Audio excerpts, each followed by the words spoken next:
Friend, একটা অবিবাহিত ছেলেকে নিয়ে তুমি বেডের মধ্যে শুয়ে আছো, তুমি বলছো তোমার বন্ধু। আমাকে তুমি বোকা পেয়েছো, হ্যাঁ? আর আমার মাকে তুমি লাথি দিয়ে নিচে ফেলে দিয়েছো। তুমি কি ভাবছো আমি কিচ্ছু দেখিনি? না না, আমাকে তুমি বোকা পেয়েছো, হ্যাঁ?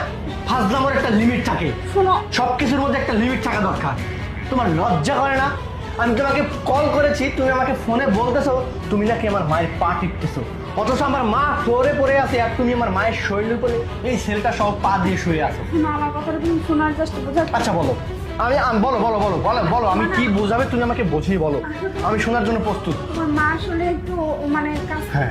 বাসা থেকে হ্যাঁ। বলছিলাম একটু করতে পারিনি, তাই জাস্ট তাই জাস্ট তুমি আমার মাকে দিয়ে পানি আনিছো, আমার মাকে দিয়ে রান্না করতে বলছো, আমার মাকে লাঠি দিয়ে ফেলে দিছো, তাই জাস্ট করতেছো। কি বলছো? আমি অনেকক্ষণ আগে এসে দরজার কাছে দাঁড়িয়ে থেকে সবকিছু দেখছি এবং তোমাকে আমি ফোনটা দরজার কাছ থেকেই দিয়েছিলাম।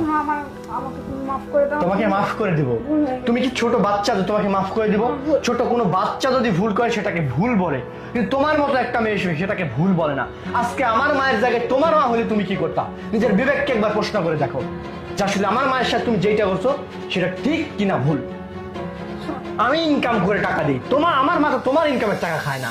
খায় না তো। এই জায়গায় এই মানুষটা বৃদ্ধ একটা মানুষ লাঠি ভর দিয়ে হাঁটে, তুমি তার সাথে বলতে খারাপ ব্যবহার করতে। বেরিয়ে যাও বাড়ি, চলে যাও বলতেছে আমার চোখের সামনে থেকে। এই ছেলে বের হও।